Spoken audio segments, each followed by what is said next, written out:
Hola, hola, muy buenas tardes, gente lectora. Sed bienvenidas y sed bienvenidos al Espacio Cultural de Santos Ochoa en esta tarde de agosto que hace honor a su nombre con un calor sofocante, en una tarde en la que yo agradezco a Agosto Clandestino que nos haya obligado a salir de casa, a venir a la librería, a pasar un ratito aquí entre libros, entre versos, entre poemas, compartiendo esta tarde con Isabel Ualde y con Teresa Ramos y sus libros de poemas, con Enrique Cabezón, que ya sabéis todos que es el promotor y coordinador de este maravilloso Agosto Clandestino que nos obliga, como decía, a pasar las tardes de verano fuera de nuestra casa y pasando un rato bueno. Os animo, como siempre, a disfrutar de la tarde, de la conversación y de la charla, y también os animo, como siempre, a que después, si queréis, este es vuestro micrófono para que podáis preguntar, recitarnos un poema si os apetece o lo que surja. ¿Sí? Pues Enrique, todo tuyo. ¿Tú me dices cuándo estamos? Estamos. Pues nada. Buenas tardes a todas, buenas tardes a todos y buenas tardes a todos.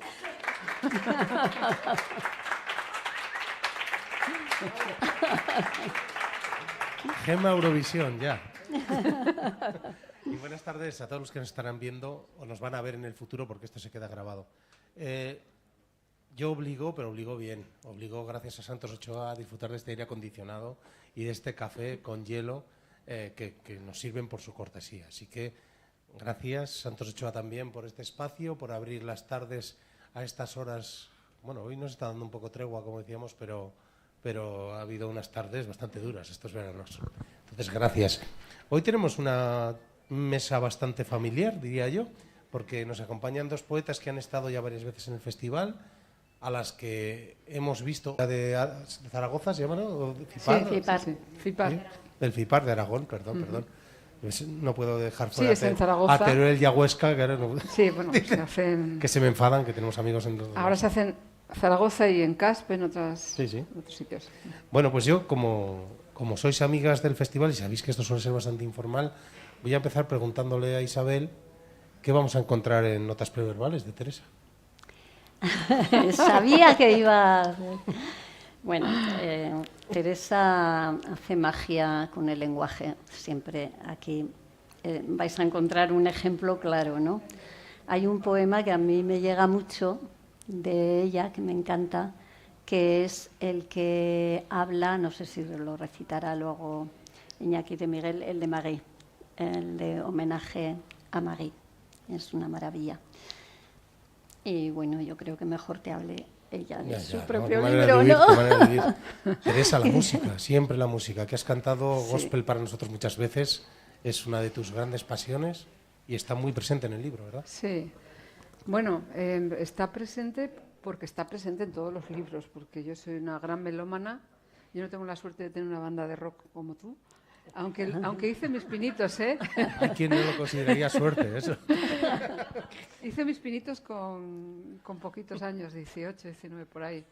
Pero bueno, digamos que en mi casa me quitaron la idea enseguida, ¿no? Era en aquella época que eso de ser artista estaba muy mal visto y yo no puedo vivir sin la música. La música está cuando escribo, está en los poemas, escribo con música casi siempre, y aquí en este caso pues fue Samuel Trigueros el que me sugirió que escribiera un libro sobre escritura y música, bueno, basándome un poco en... Y Teresa, ¿qué podemos encontrar en Desbordamientos de Isabel? Pues muchas voces múltiples, mucha autenticidad, que está siempre en la poesía de Isabel, mucha tripa, muy ir a lo concreto de lo que nos ocupa a todos y la trascendencia también de algún modo. Yo qué sé, muchas cosas. Es que Isabel es una gran poeta. Isabel supongo que será una de esas poetas que leerán más adelante. Eso es muy difícil de saber, pero a mí me parece que es una poesía rotunda la de Isabel. Entonces ahí está. Isabel, todo esto de los 6 heterónimos, cuéntanos esta cositanda, porque uno se asoma a tu libro y se encuentra, creo que son 6, si no me equivoco, 6 poetas. Aunque yo reconozco apellidos, sé que no se trata de ellas, ¿no? ¿O sí? Bueno, no sé si quizás en cada una de las mujeres que aparecen en el libro estamos reflejadas partes de cada una de nosotras, ¿no? En el común a veces hay partes individuales que nos podemos ver reflejadas y de alguna manera yo sentía la necesidad, de decir, desde que empecé a escribir, y yo no me reconozco en las primeras voces, no es que no me reconozca, sé dónde estaba, pero he ido viendo la evolución y digo, pues no estaría mal dedicar un espacio a cada una de ellas, ¿no? Con su manera diferente de escribir, de sentir casi, ¿no? Pero no sabía qué forma darle y ya un día me vino, digo, ya está, nos reunimos en una casa que puede ser la de Teresa, la que quiere abrir, y cada una de las poetas, bueno, hay un accidente y un hecho imprevisible que a mí me vino a la cabeza, un accidente, una de las poetas muere, la otra permanece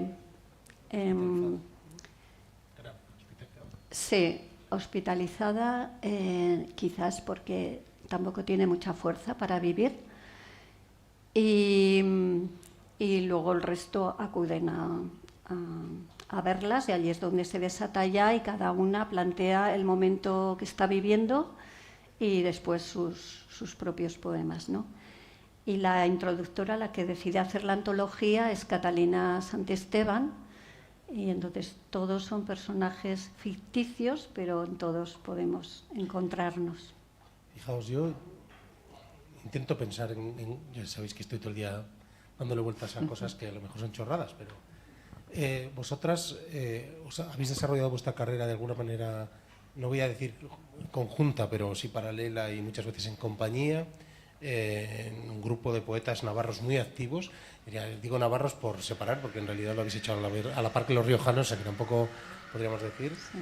Y además habéis desarrollado carreras que tienen que ver con los cuidados, con la terapia.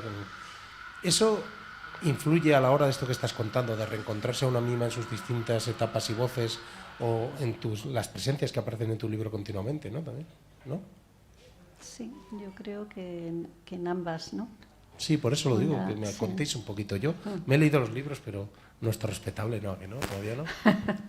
Algunos sí. Sí, te ayuda.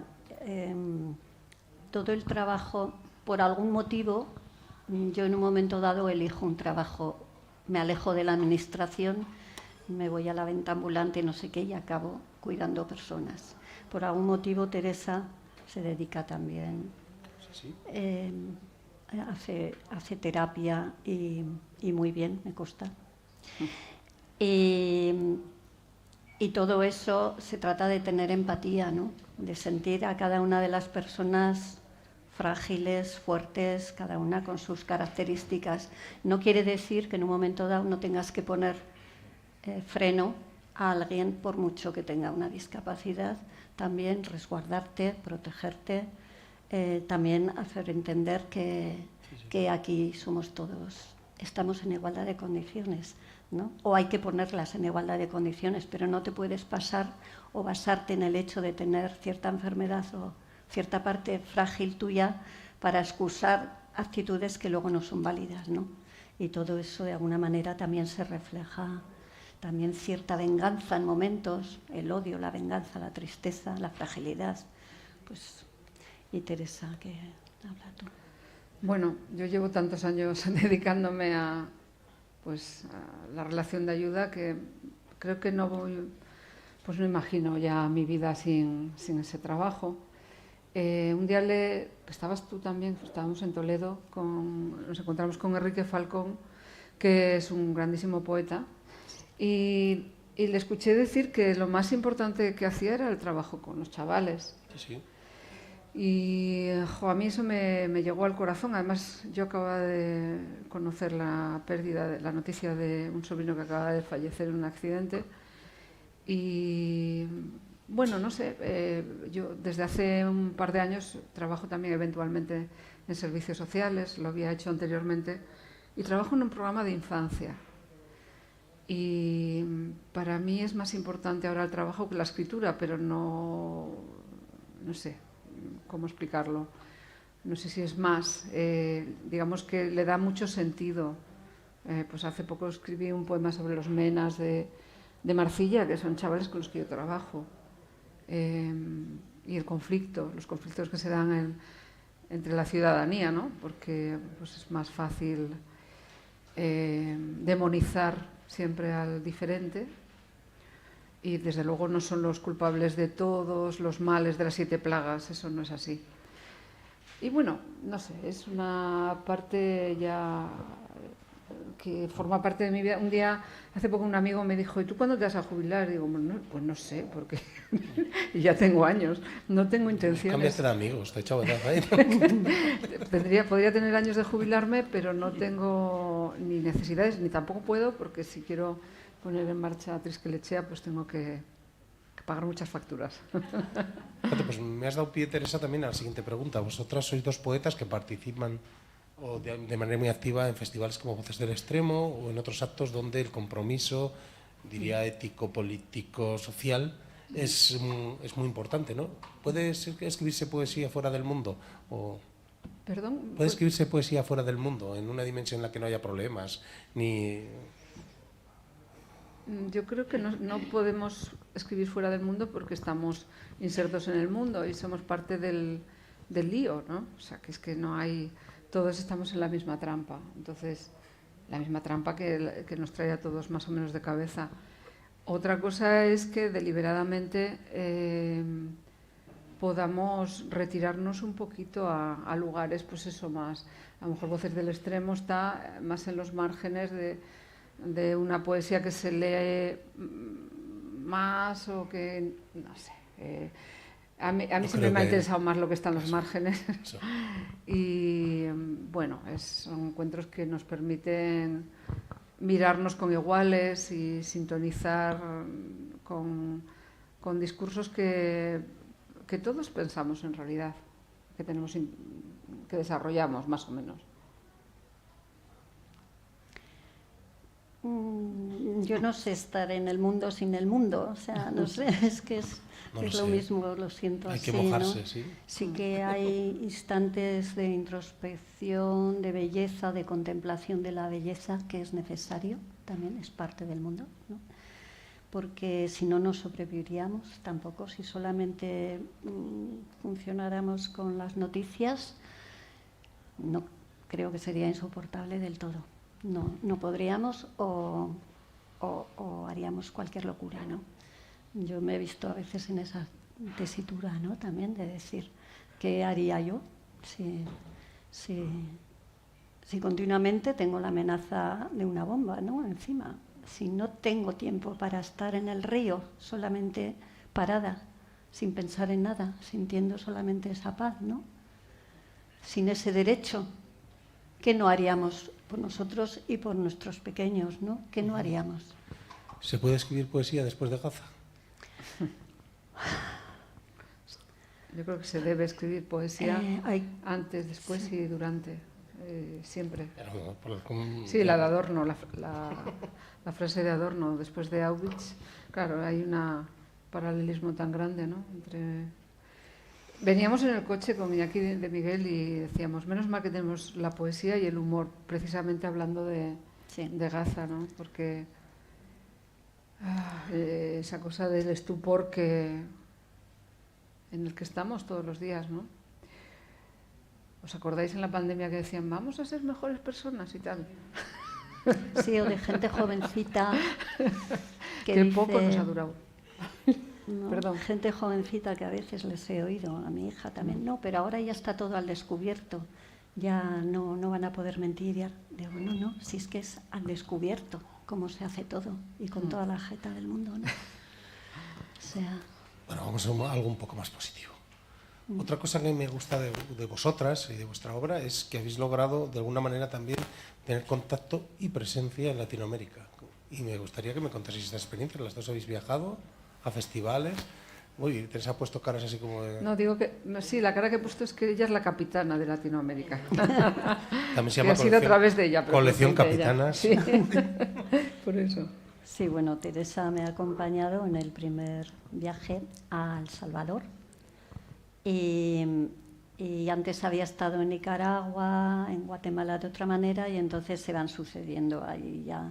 Te conocen, te fichan y pues te van invitando a festivales, vas conociendo a otras personas y eso trae, pues como ahora también en Marruecos, nos van llamando y vamos.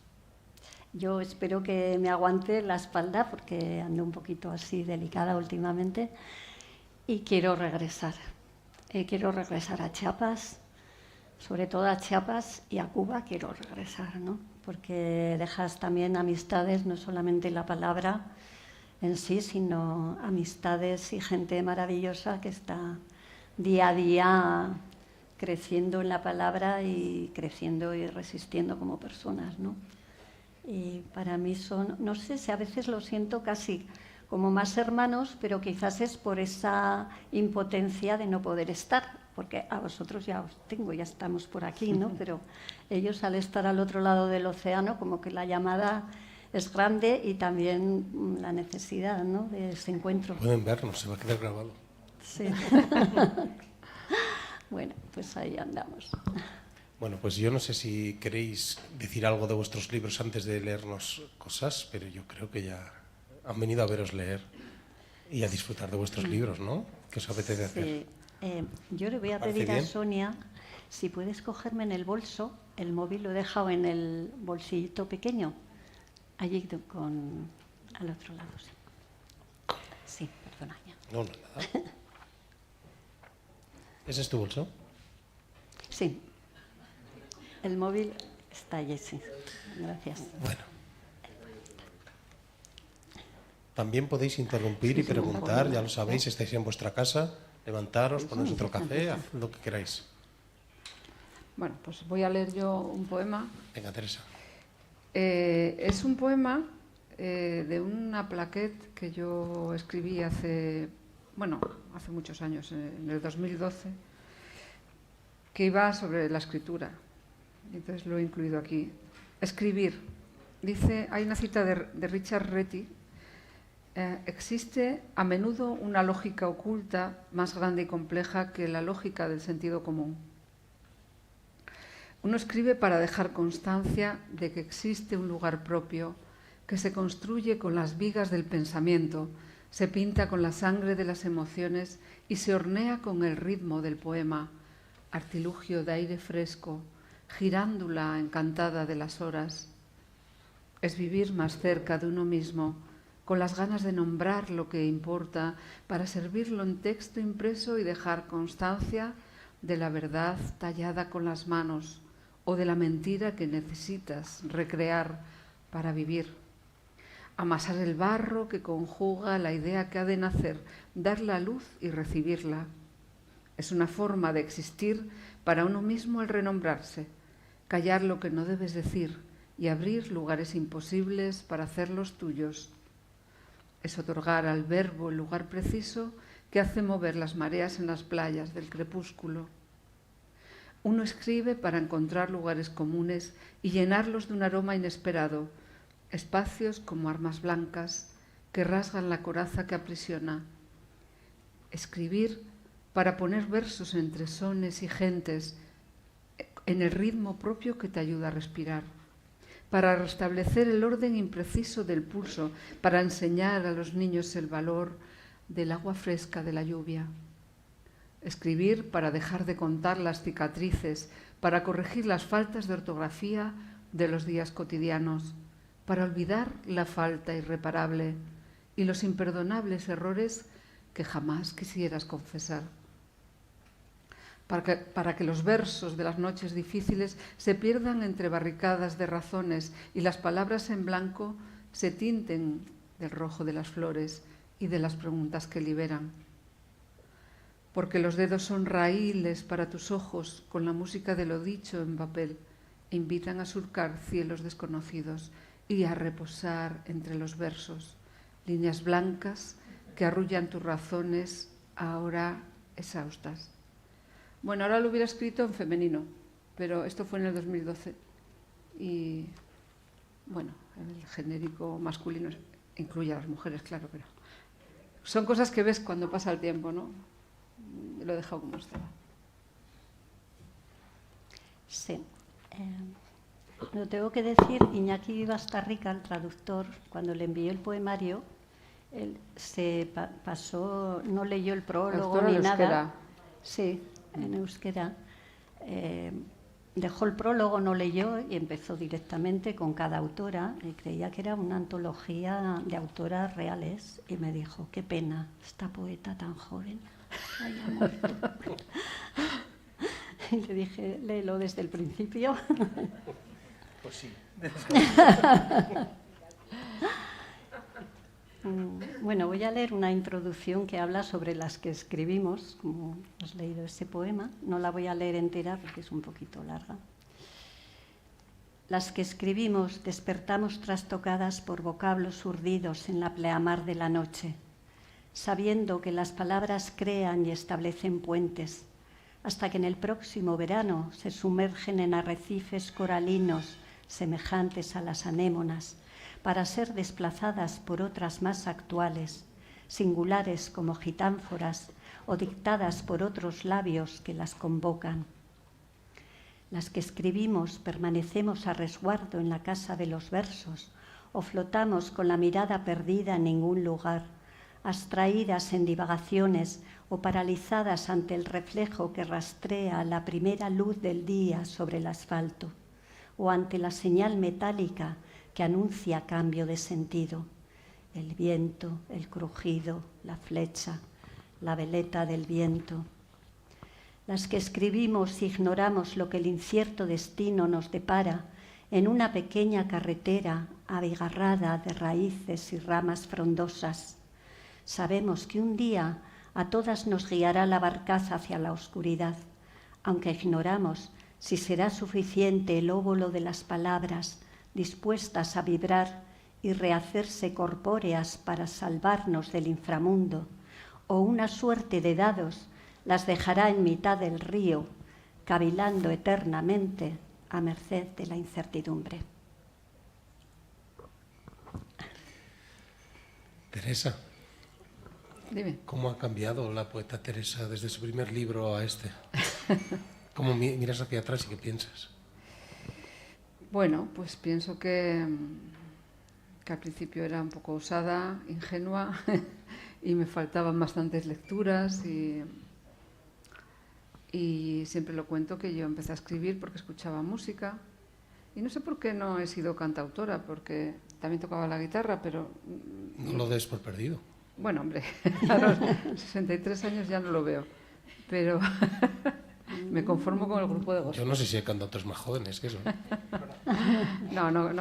No creo que tome ese camino.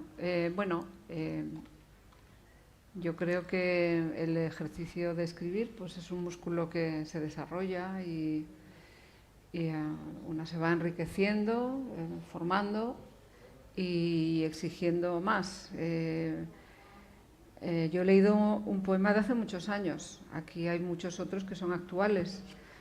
¿Qué me pasa? Estoy en una especie de crisis permanente que todo lo que escribo me parece mal. Pues está bien, ¿no? Solo que no se me pasa porque y luego me dicen, pero si esto está muy bien. Y yo digo, ¿ah, sí? Y a mí me parece que no. Entonces, bueno, pues estoy en ese ejercicio de entrenamiento. Supongo que debido a un propósito más...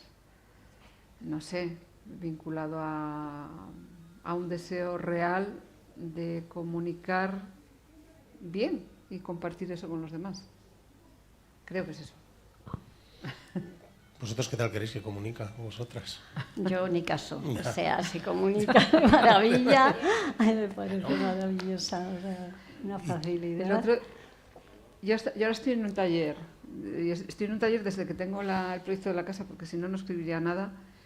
Y entonces hacemos ejercicios cada semana. Y el otro día escribí una canción, porque es lo que nos han propuesto. Y a mí me parecía que era impresentable, pues a todo el mundo le encantó. Y yo qué sé, pues es que no lo puedo evitar, me pasa eso. Bueno, la música está llena de canciones presuntamente impresentables y luego las tarareamos sin contemplaciones. Sí. Isabel, en tu caso, fíjate, ¿eh? Pues fíjate, era una escritura desde siempre, desde lo más íntimo, todavía sacando cosas que se habían quedado allí sin poder sacar, un lenguaje muy simbólico, no me atrevía a ser directa. Jamás hubiera pensado que iba a escribir lo que escribo, las cosas que escribo ahora más directas, ¿no? No, porque era una manera de necesidad de decir, pero a la vez de protegerme, ¿no? Creo yo, sin voluntad de hacerlo, pero sucedía así, como poemas más, versos más oníricos también. Y bueno, había gente que me decía, es que no, yo no te entendía, me gustaba. Cuando hablabas y tú lo leías, te entendía, pero si te leía solamente, no. Digo, es que no me entendía ni yo, ni intentaba hacerlo, ¿no? Pero había musicalidad, creo yo, y había belleza, no sé.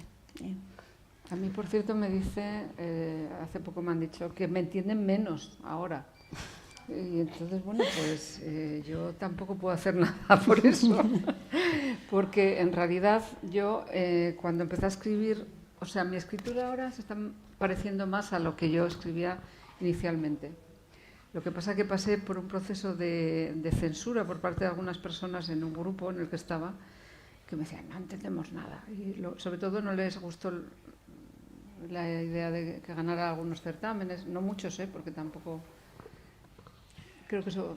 Bueno, ¿y tú crees que esto que estabas diciendo de todo lo que hago es malo y tal, es como una resistencia a la aceptación? Porque efectivamente empiezas a ganar certámenes, empiezas a publicar libros, y aquí está, Teresa, su 8º libro, un libro cuajado, bien hecho, muy bien escrito.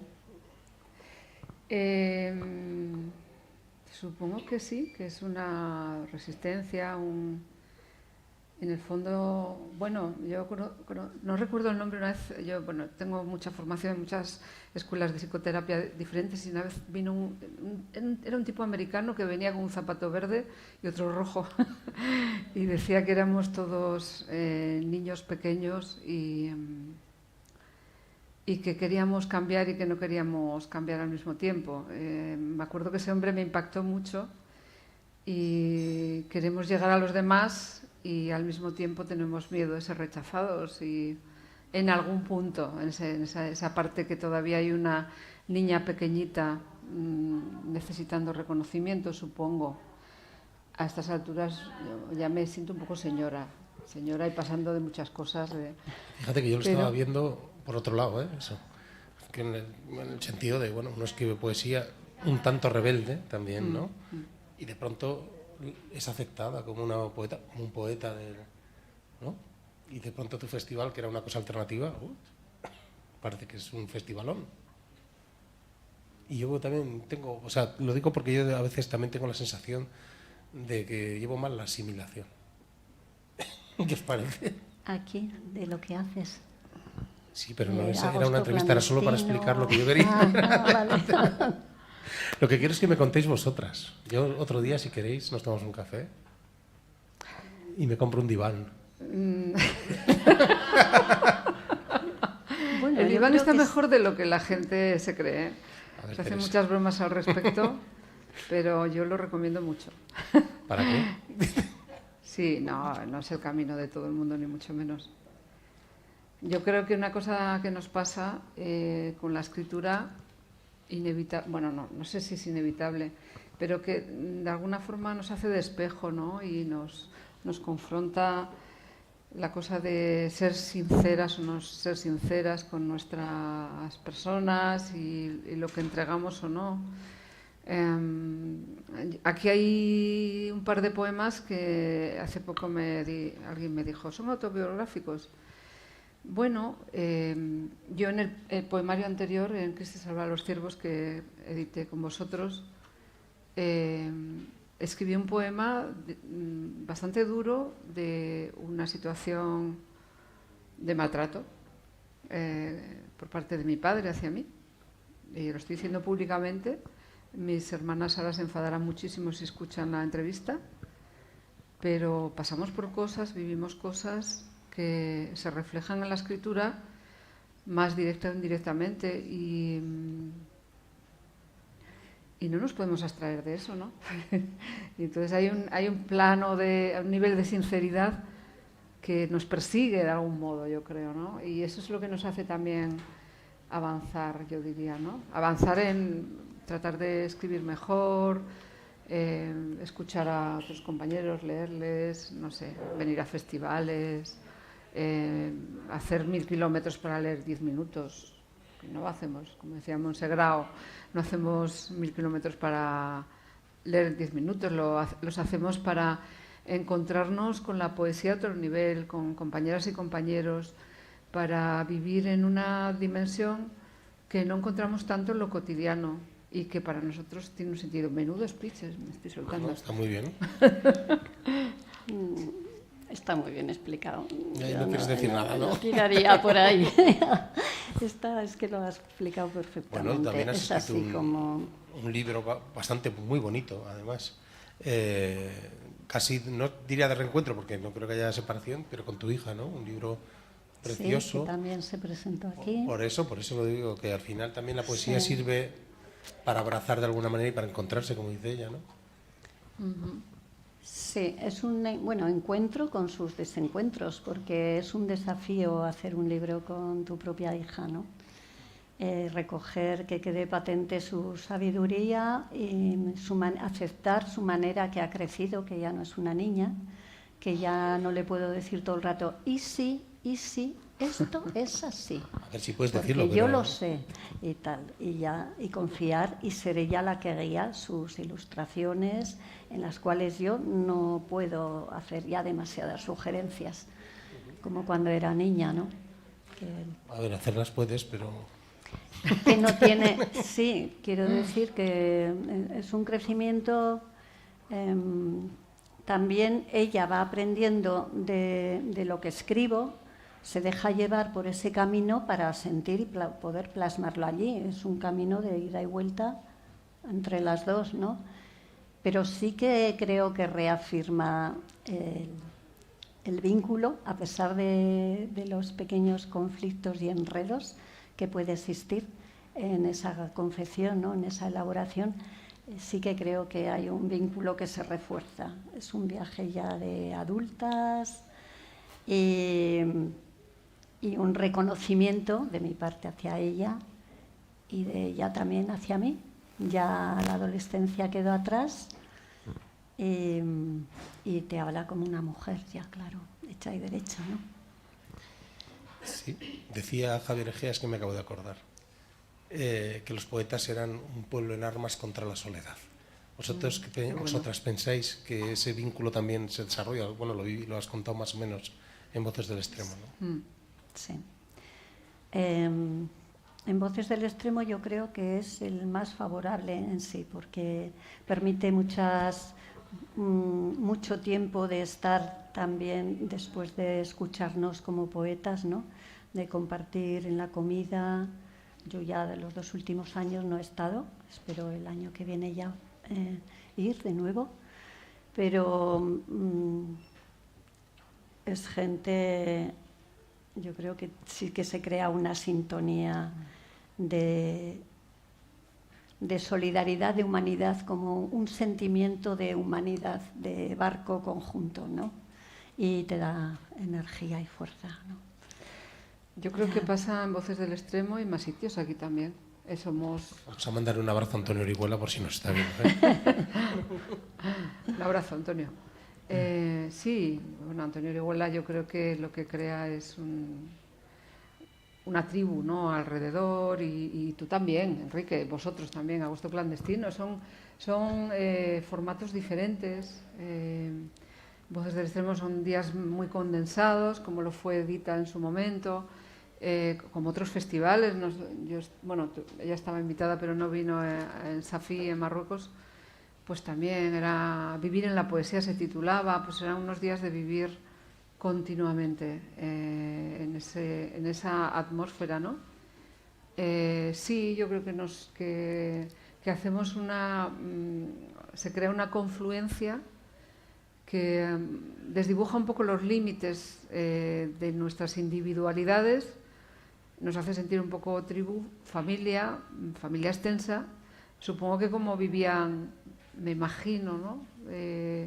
Cientos de años atrás, pues los pueblos, ¿no? Los pueblos en los que había, como en el País Vasco, matrilineado, bueno, lugares que eran más de compartir, donde cada sujeto tenía su espacio. Yo lo vivo un poco así, muy personal. Pues yo creo que hay que leer un poco más y si no invitar a Iñaki, no sé, lo que penséis. ¿El qué has dicho? Sí. Yo le voy a decir a Iñaki luego que lea. Sí. ¿Le llamamos ya, Iñaki? No, Sí. Luego. Bueno. Como quieras. ¿Qué queréis? ¿Que lea Isabel o que lea Iñaki? Sí, empecéis vosotras, venga, y luego ya llamamos a Iñaki que está ahí. Bueno, yo voy a leer a una de las poetas, como no puedo un poema de uno y otra de otro, es un poco, no sé, va a quedar un poco como deshibanado, ¿no? Entonces voy a leer solamente de dos poetas. Raquel Serna, cada una de ellas tiene un verso que las define, una frase que de alguna manera las define. Dice Raquel: todo lo que dibujas entrará en tu dormitorio.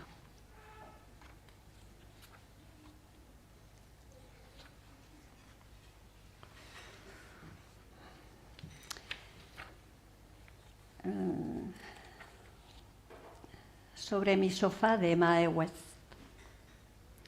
Ella se retrae a los límites de un gélido, aunque luminoso invernadero. Marina Oiz. En unos minutos se apagarán tus ojos de lagarto verde corazón. En el whisky hay vertido cianuro suficiente para tumbar la bravura de 100 caballos. Lejos, muy lejos, arroja su chillido la ambulancia. Nunca llegaron a tiempo de refrenar la exquisitez de tu lengua o retirar tus guantes de asalto. Nunca, jamás llegaron a tiempo. Ahora tampoco lo harán. Ojos de lechuza te vigilan en la noche. Mañana saciaré mi hambre de croissants y de nuevo seré la dueña de la casa sentada sobre mi sofá de Mae West. Duerme, duerme corazón, ojos de lagarto anestesiado y ojos de lagarto verde. Ya oigo a los cuervos graznar en el invernadero. ¿No adivinas sus alas extendidas rasgando el aire? Bueno, yo voy a leer uno cortito que se titula Pentagrama cósmico. En el punto de quietud del mundo que gira, allí está el baile. Y sin ese punto de quietud, no habrá baile y allí solo hay baile. Esto es de Eliot. Centrípeto redobla el ritmo primigenio, el músico. Vierte ondas expandiendo una vibración altísima. No importa que una estrella se suicide, que así brote una nueva en el cosmos. El fulgor insiste en nuestro universo. Pestañea al guitarrista cuando un recuerdo turbio se hace estridente y el hombre no comprende, pero sí la partitura y su cadencia, la melodía. Va a parecer que no están acompañadas, por favor, dadles un aplauso. Muchísimas gracias. Ahora vamos a llamar a la tercera poeta, Iñaki de Miguel. Por favor, muchísimas gracias. No sé si hace falta micrófono para Sí, porque si no se oye en el vídeo. No estoy yo mirando al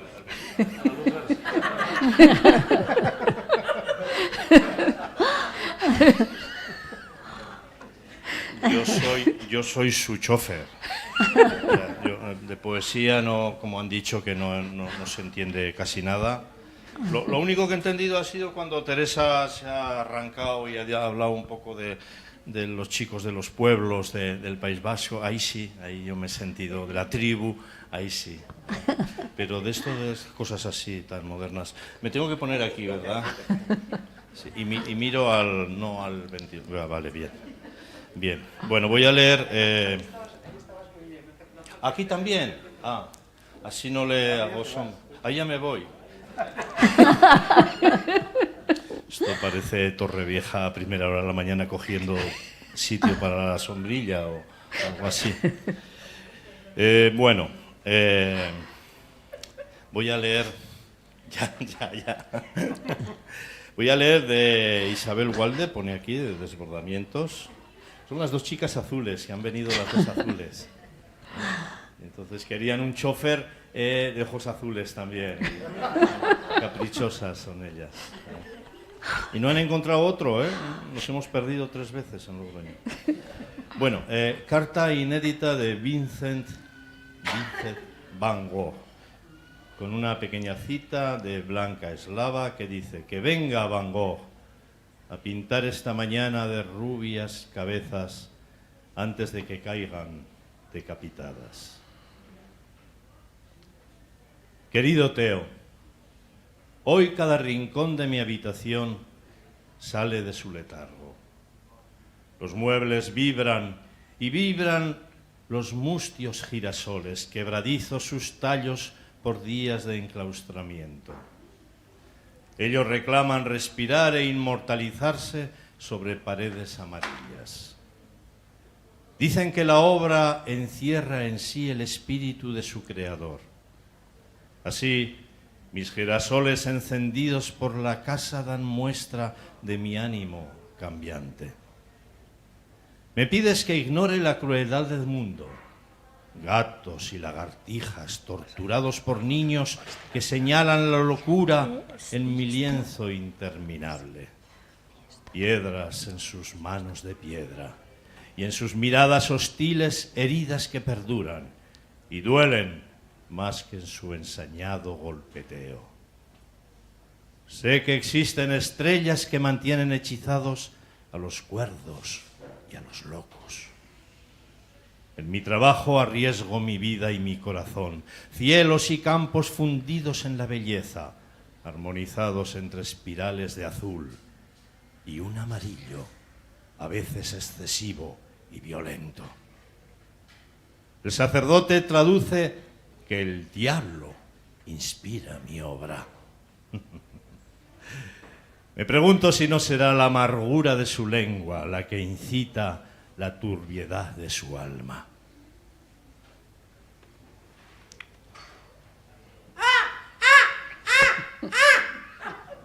No siempre transitan cuervos en los trigales. Por ello rezo bajo la noche estrellada y reclino mi cabeza sobre los campos de Arles. Desde el corazón tembloroso de mi mano recibe el afecto de tu hermano Vincent.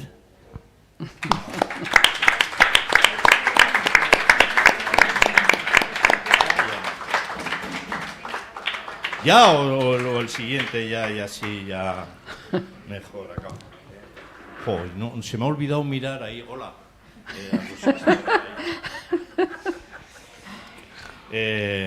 Bueno, ahora de Teresa Ramos Rabasa, de notas proverbiales. Tratamiento versal. A ver cómo hago yo para pasar la página luego. ¿Paso yo si quieres? ¿La paso? No, mira, tengo ya preparado el dedo. Ras.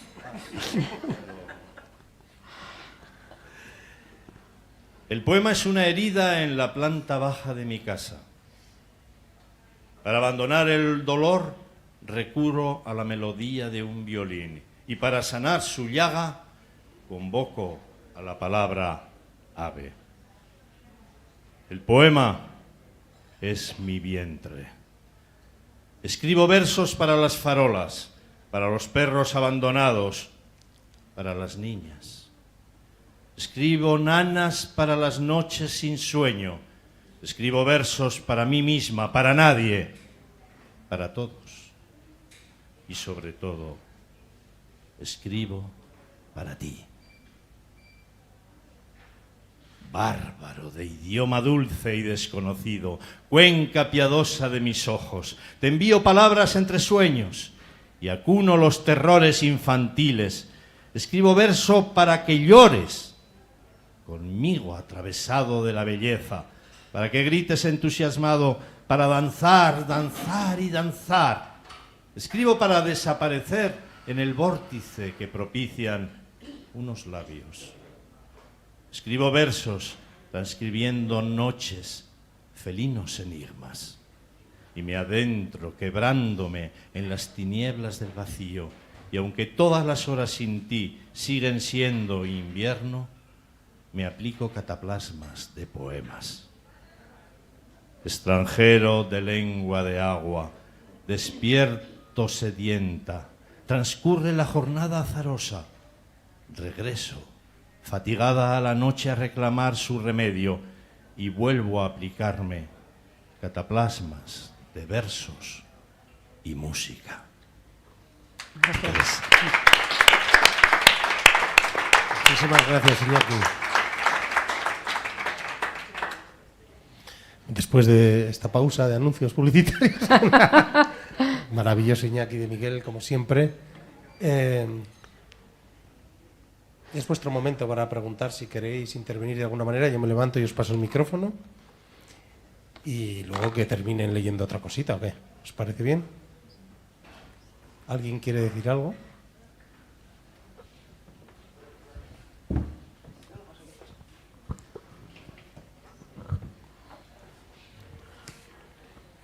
Buenas tardes, muchas gracias a Santos Ochoa, a Gemma, a Enrique por traernos aquí y sobre todo a Isabel y a Teresa. Yo he descubierto que me encanta leer poesía escrita por mujeres. Me siento muy identificada con cómo se expresan las cosas y con lo que dicen. Y yo os quería preguntar si es lo mismo lo que os mueve a escribir ahora que en vuestros primeros libros.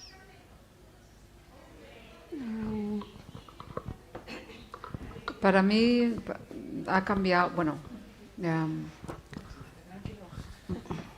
yo personalmente empecé escribiendo mucho más poesía de amor, de desamor, era un tema que me interesaba mucho, que lo estaba viviendo, que coincidió que yo en aquella época estaba en Brasil, me acababa de separar, bueno, pues estaba más con esa temática. Eso ha ido cambiando.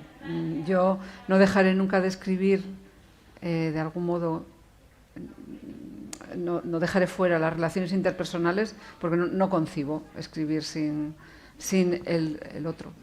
Da igual de quién se trate, ¿no? De amistades, familia, una relación amorosa, pero sí que ha ido transformándose igual. O sea, hay cosas más sociales, más, no sé, se ha ido ampliando en mi caso el espectro.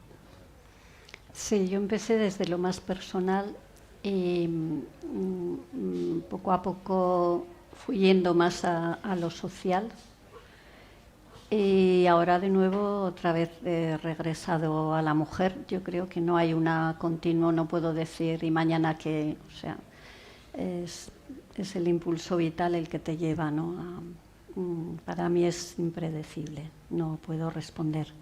Ahora mismo estoy con un diario de una niña romaní y a la vez con microrrelatos también. Entonces, poemas algunos que van pidiendo para recitales o para alguna antología, o como el de las brujas, que finalmente, bueno, pues algunas personas nos hemos retirado del proyecto por otros motivos, ¿no? Yo creo que no se puede decir, asegurar. Ahora estoy más centrada, en mi caso, en esta historia y voy a seguir por aquí. La vida es la que me va marcando un poco lo que siento y escribo con lo que siento. Aunque luego en un momento dado sí que te centras ya, cuando ya tienes ya varios poemas de un tema y tal, es cuando ya me vuelco del todo y Y vamos, se me pasan las horas de las comidas, ahí ya se desdibuja hasta el horario, el ciclo natural, ¿no? Nos decías que escribiéramos, que podíamos decir un poema. Sí, vale. Cuando caemos en turno de... Sí. Sí. Perdón. ¿Alguien quiere decir algo? Un segundito. Es que yo quiero dos, necesito dos. Buenas tardes. Buenas Gracias tardes. por este rato tan agradable. Yo sí más subrayar que había un periodista que se llamaba Ramón Trecet, que trabajaba en Radio 3 y tal, y decía cuando acaba sus programas, en este mundo de M, buscar la belleza. Y yo creo que en realidad lo que se trata, o entiendo yo, lo que me llega a mí de los poemas es eso, que se busca la belleza. Sí, decía algo así como que estamos condenados a vivir la belleza, no recuerdo muy bien. Sí. Yo también lo escuchaba, Eso. era un programa maravilloso. Y gracias por este rato. Bueno, hombre, yo creo que incluso aunque hablemos de cosas bien terribles que lo hacemos, yo creo que se produce en la escritura como cierta transmutación, y a pesar de lo que decías, Enrique, ¿no? Si se puede escribir poesía después de Gaza, es que debemos, porque reescribimos el mundo, y si eso de que, no sé, yo, claro, ya tengo unos años, yo recuerdo la época en la que nos decían, es que mi madre decía, la vida es un valle de lágrimas. Mi madre, educada con monjas, yo también, en su momento, venían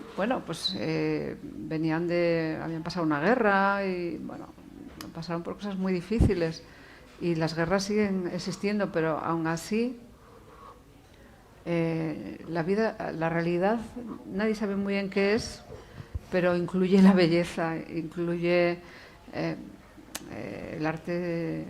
Por un lado nos lleva a cuestionar cosas y a remover, ¿no? Nuestras conciencias, pero también nos aporta belleza, claro que sí.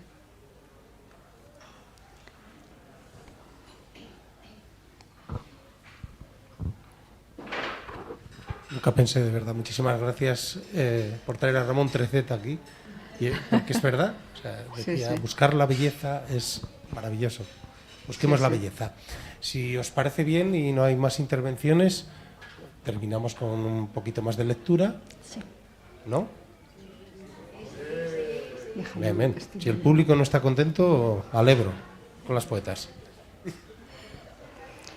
Bueno, a mí me gustaría añadir en esta antología, siento que falta esta mujer, ¿no? Una poeta que siempre ha reivindicado también el transmutar la realidad y caminar hacia la belleza, y también desde la sensibilidad de la dignidad de las personas, ¿no? Sobre todo en los hechos históricos que suceden. Ana María Matute hablaba el otro día de la necesidad de ser niño. No puede escribir sobre la infancia el que no ha sido niño, ¿no? Este poema está dedicado, he visto una imagen en internet, una mujer, estaba grabado desde dentro de la estancia, una estancia rota prácticamente, y estaba grabando, temblaba la cámara y la mujer abrazando a un niño que no paraba de gritar porque todo el rato eran las bombas cayendo alrededor. Y ellos sobreviviendo allí, no se sabe hasta cuándo, ¿no? Está dedicada a todos los seres inocentes que están cayendo, especialmente a los niños, niñas, ¿no? Una boca entreabierta en forma de O, un gesto inaudible, una boca pequeña y un sonido hueco, inútil extensión de la muda lengua. Mas no es muda la muerte, un ángel. ¿Qué dice un ángel en medio del estrépito, en medio del maldito estrépito a la hora exacta? ¿Qué dice? ¿Qué dice de la ventana, del estallido, de los fragmentos, de la inmisericordia abducción hacia el infierno? De cuando en cuando dioses terrenales de complejo mecánico y funcional corazón arrojan catatónicas ofrendas de metralla y alguien enmudece. No hay lugar para los simples, para los hermosos portadores de malabares y proteicos ensamblajes del amor. En el antiguo jardín no hay lugar para el estío, la rosaleda, el ave fénix o los pájaros cantores. Del aljibe de la eterna confusión en lo alto de Babel, ¿quién se beneficia?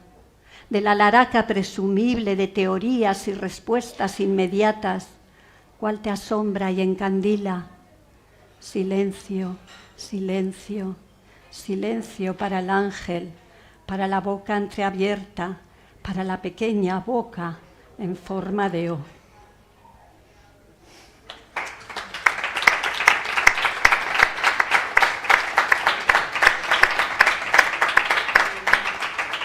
Bueno, Isabel escribe sobre Gaza y está muy activa. Yo no he sido capaz de escribir nada, y no porque no me importe, pero No sé. me parece tan espantoso lo que está pasando que, en fin, bueno, voy a leer el poema. En lo oscuro, tiene otra cita de Rilke, dice: amo de mi ser las cosas oscuras en las cuales se ahondan mis sentidos.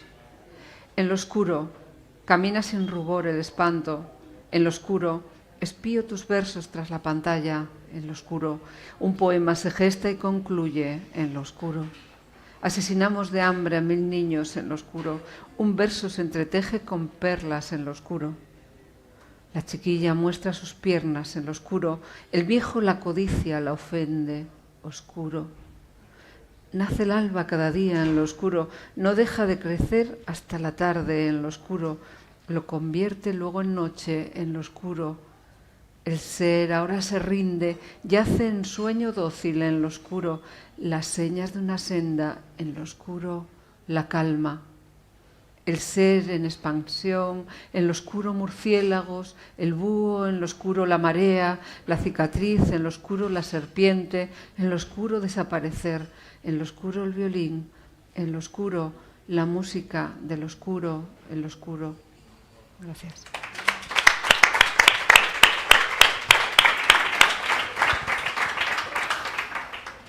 Muchísimas gracias a las dos A ti, por este ratito tan a bueno. ti, a vosotros, a Sancho.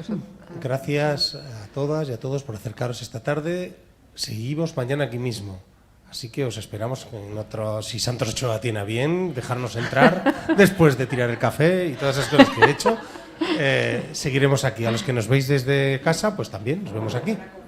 Mañana con Fregona. Muchas gracias.